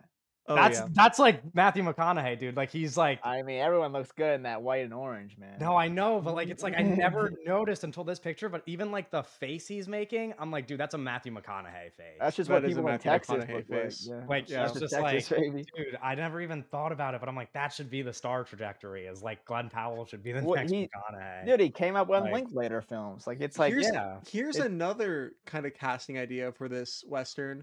What if the sheriff is played by Travis Kelce?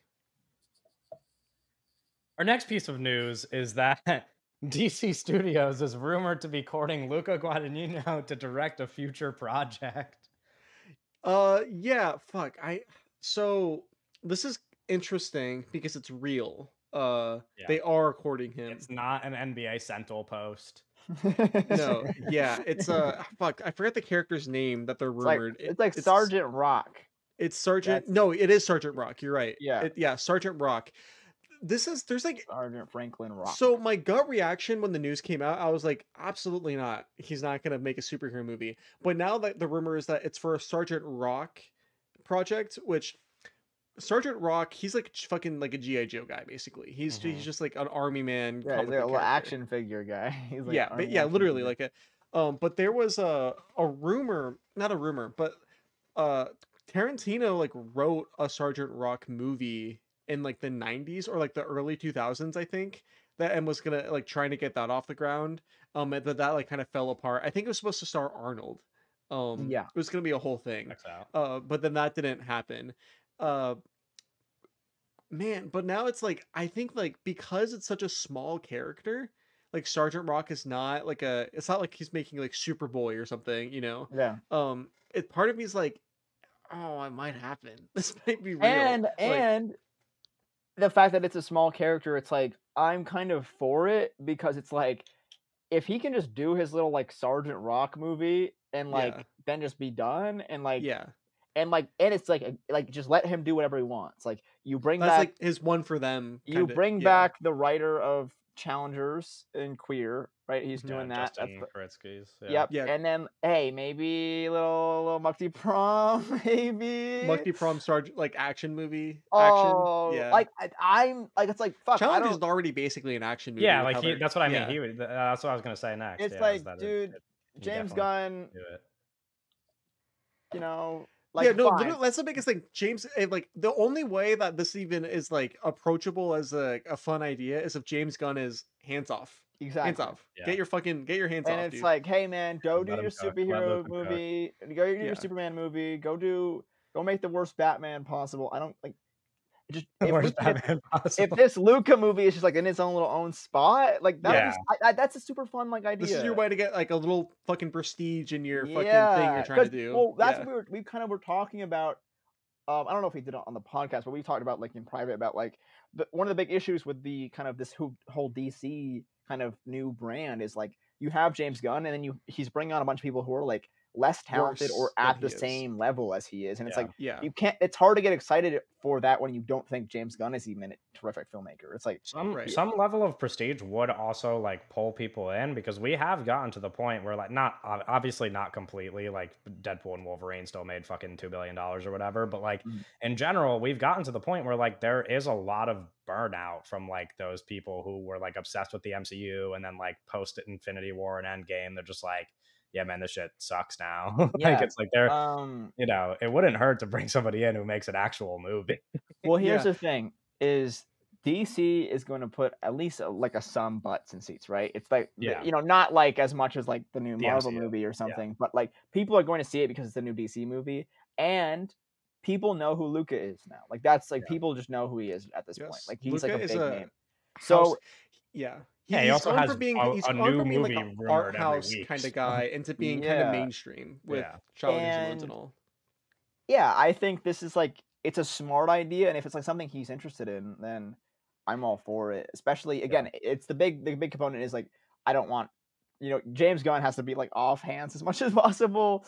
Yeah. But like I don't think he would be like I don't know, maybe he would, but like I don't think he would be like, hey Luca, this is how we're gonna do it. I don't think Luca would like want to do that or have that like Yeah, I don't think relationship. Luca would even agree to it if if he he's not doesn't gonna have like mostly complete control over it. Yeah. So, But I'm also it's like interested in what Luca would be interested in doing a movie like this for. Specifically Yeah. like this Sergeant Rock character who is like really like like hyper masculine army dude, bro. You know?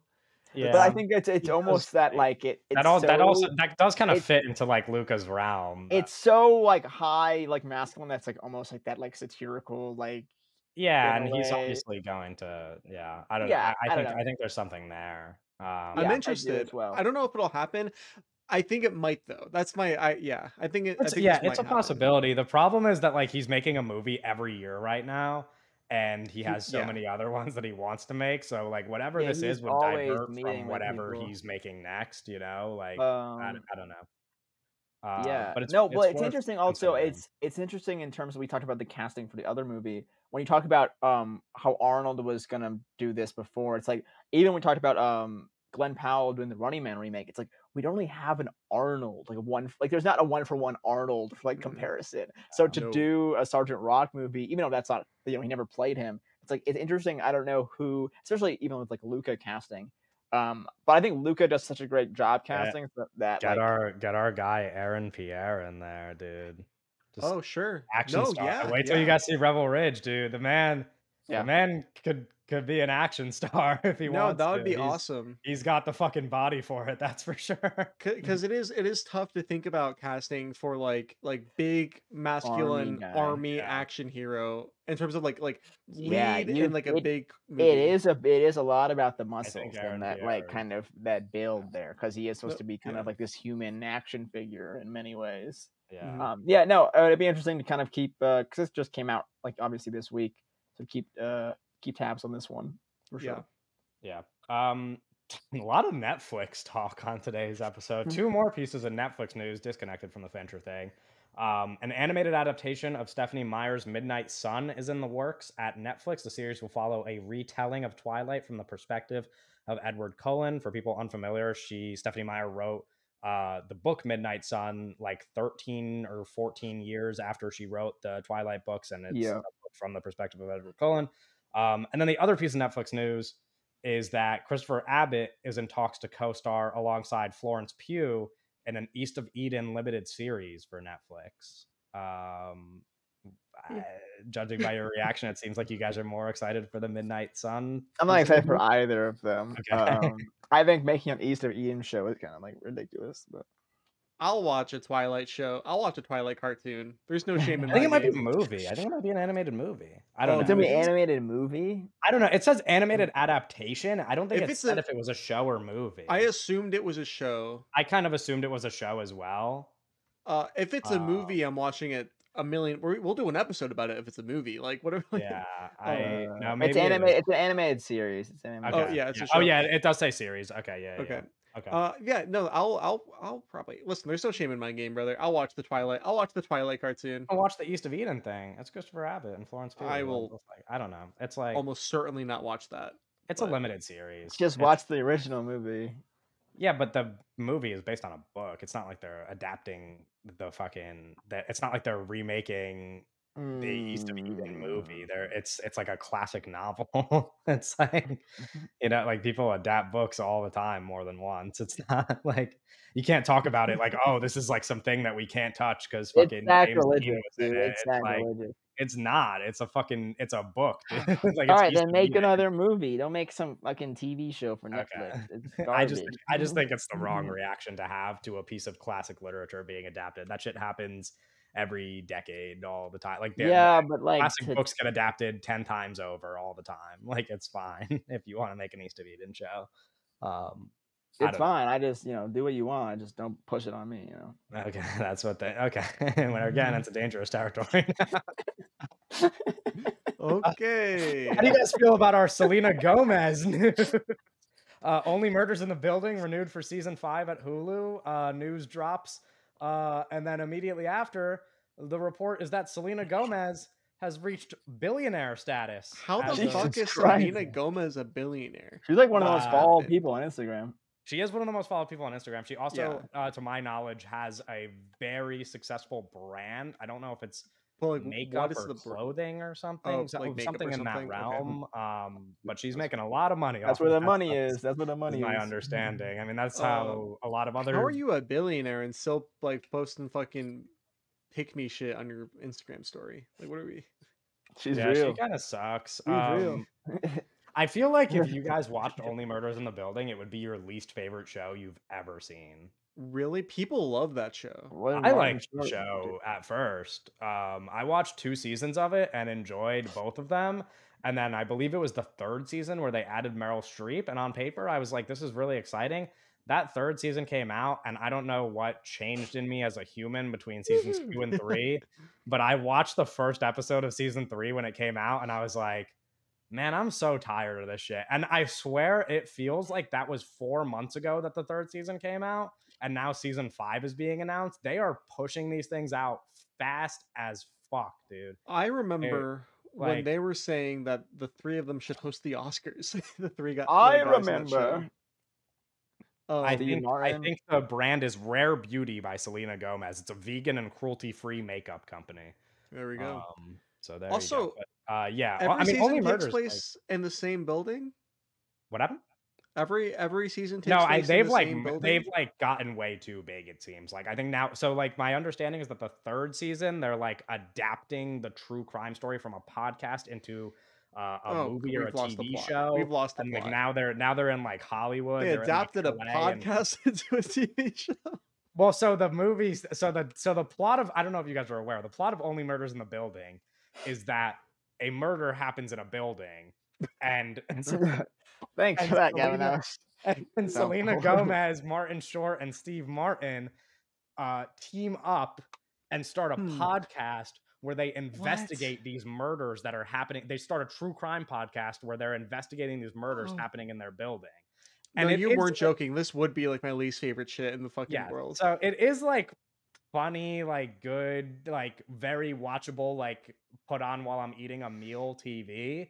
And then it just like gets to be too much, I think. And the Hollywood aspect of it is that Steve Martin's character is like a washed up movie star. Like he like in the early seasons, he's like a movie star that nobody cares about anymore. And them starting this true crime podcast is like him trying to become relevant again.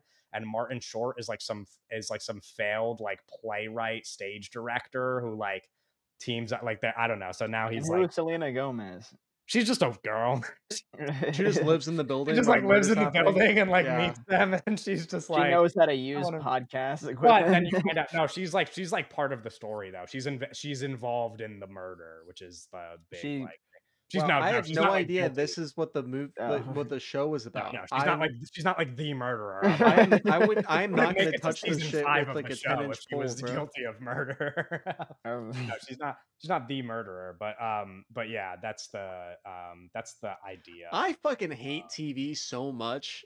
No, well, the reason why I put this in the news and like now we're bringing it up, honestly, after like talking this episode, I'm like, I always say that I don't watch that much TV. But then compared to you guys, I'm like, I know all of these shows and I've like seen episodes of all of the shows we mentioned. Like, I'm like, I've seen 2 seasons of Sabrina. Doug's never even heard of it. I've seen, you know what I mean? Like, it's like, well, I've heard of it. I just didn't realize it was a thing. Yeah, but you know what I'm saying? Like, it's like, I guess I do watch more TV than I thought, but it's mostly just me like checking things out and then giving up on them very often. But at least I'm like informed about a lot of them. The reason why I put it in the news is because the Emmys are coming up, not tomorrow. Oh shit! At the time of recording this, but the following Sunday. So like, if you're listening to this episode, this coming Sunday. I have a piece of television news. Oh sure.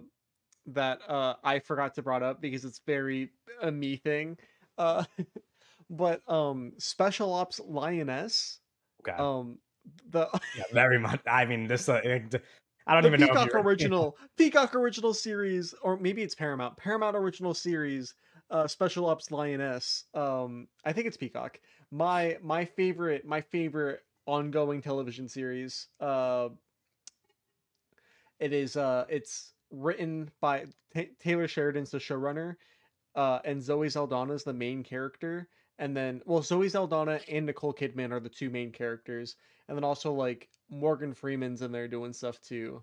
And then there's some other smaller actors. They kind of... Listen, Doug, I don't want to, like, sink your ship or whatever, but if we're doing this, then I might as well report live that Jamal Murray and the Nuggets have agreed on a 4-year, $209 million max extension. Max? Jamal Murray? You know, this is just maximum extension. You're going a little too deep into the Doug bag. I feel like I don't know. Maximum. That's crazy. Anyway, all I was gonna say is that Special Ops Lioness, Taylor Sheridan show, like the only show I kind of care about that's ongoing because I'm a fucking whatever. It's the kind of thing that tickles my brain. Season 2 is happening. Not the only piece of news you care about, though. We'll wrap up the pod with this small piece of news that I specifically included here as a helpful hint for Doug in the future. Barry Keoghan confirms that his name is pronounced Keoghan. Something to keep in mind. That's our last piece of news. I used to say his name is Keegan. He confirmed that the pronunciation is Keoghan. So Keoghan. In case you guys were wondering. That makes sense. Yeah, I guess when you say it in like an Irish accent, right? It just kind of makes sense. Well, actually, it's funny because in an Irish accent, it would be pronounced differently, and he's been on the record saying that he doesn't pronounce it the Irish way. He pronounces it Keoghan. It's actually the GH sound is different in Ireland, but that's a conversation for a different podcast. Jesus Christ. We're gonna wrap up. Next week, episode 84. Like we mentioned earlier, we might be talking about Rebel Ridge. We might be talking about Speak No Evil. We might be talking about both of them. We'll find out next week, We might be and talking we'll about see you something later. else. Who fucking knows? Yeah, maybe. Who knows? Bye.